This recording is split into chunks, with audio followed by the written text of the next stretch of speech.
Hello and welcome back to the extensive Gamelore archives. In this episode we'll be looking at the Elder Scrolls Daggerfall. This is the second game in the main series of the Elder Scrolls. And it is also free to download from the Bethesda website and is very much worth it. Also, if you are going to check that out real quick, why not hit that subscribe button, turn on alerts so you know when we've posted our latest videos. And also don't forget to check out our Patreon as well, where we hold votes of upcoming Let's Plays and lore series. Daggerfall begins by describing the state of Tamriel. A land once united by a powerful emperor, Tiber Septim, now begins to crumble as his heirs increasingly struggle to hold on to the power their ancestor had fought so hard for.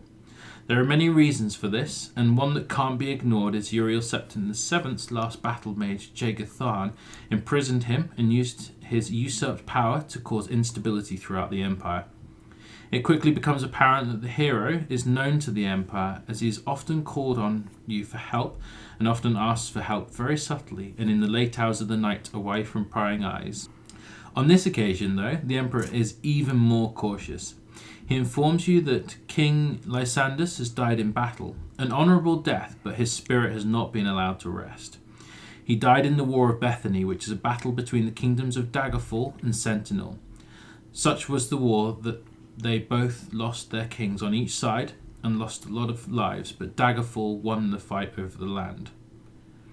The Emperor wants you to find out why Lysandus is not allowed to rest, and also wants you to track down a letter that was sent to Lysandus' wife that she never received, and that it was an exceptionally personal and private letter that the Emperor now wants destroyed. The letter turns out, wrapped in layers of secrecy and double bluffs, to have fallen into the wrong hands Of the Thieves Guild. And the person who ends up with it has no idea what it means, so they sell the information to the highest bidder, an orc called Gortwog.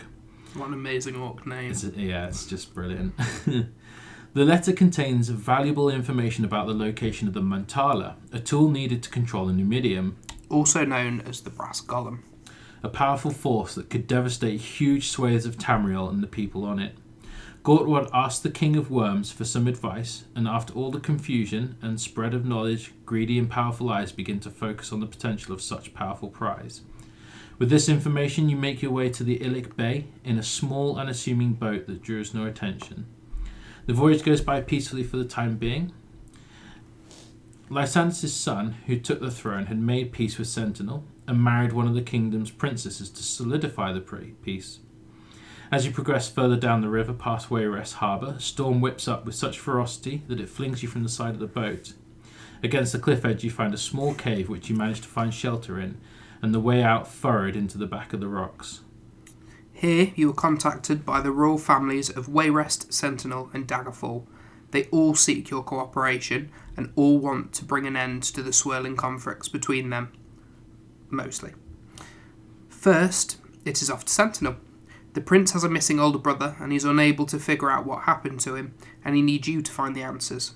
Most people think the prince was taken by the Underking. The Underking destroyed the Numidium the first time round, but had to go into hiding to recover his power.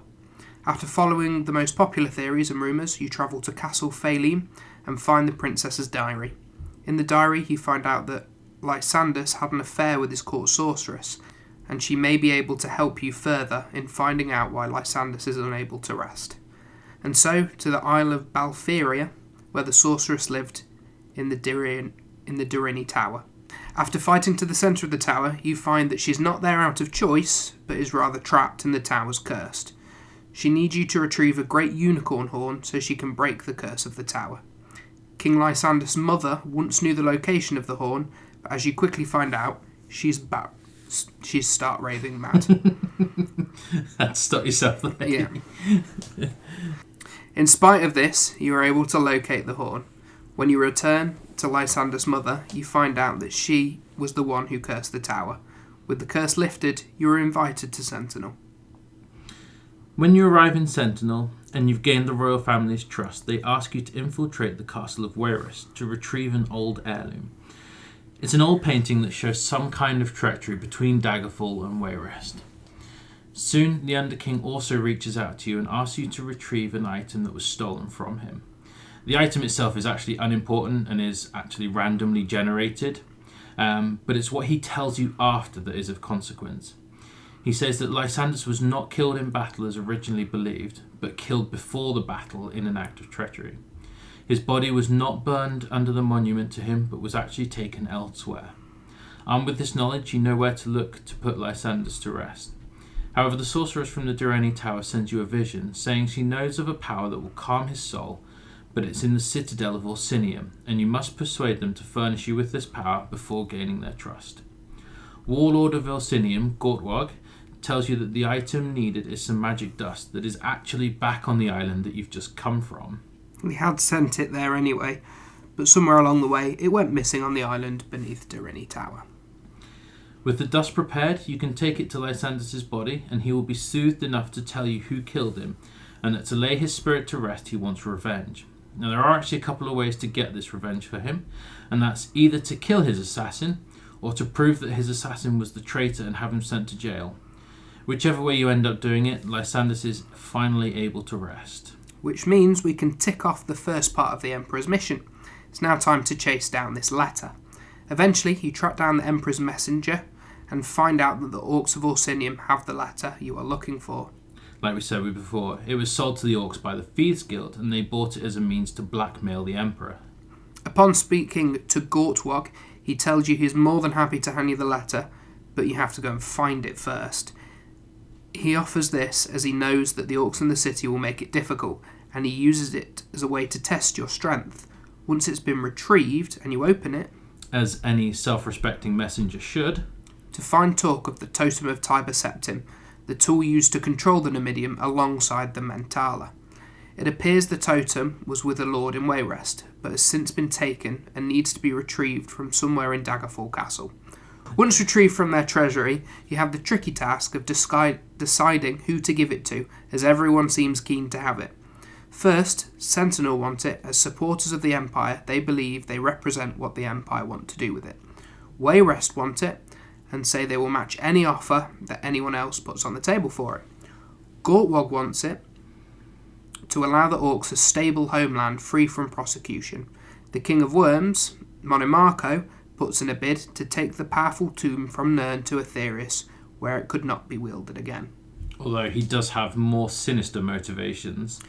The Underking feels like it belongs rightfully to him due to his past with the Numidium, and he was the one to destroy it, and so he's the only one who can have responsibility for it. With all the options on the table, and one has to be picked, Lysandus' mother asks you to visit her one more time. And even though no sense can be made from her before, she sets things straight this time. She sends you to where the Mentala is kept, and once retrieved, the final cutscene plays, depending on who you gave the totem to. So interestingly, Bethesda made every single one of them canon, and all of them are set into lore. So with this in mind, when the Numidium is activated by whoever, it causes a dragon break called the Warp in the West. This meant from a practical standpoint is that all interested parties use the Numidium to achieve their own goal. Due to all the people involved getting what they want, a degree of peace settled across the land, at least for a time.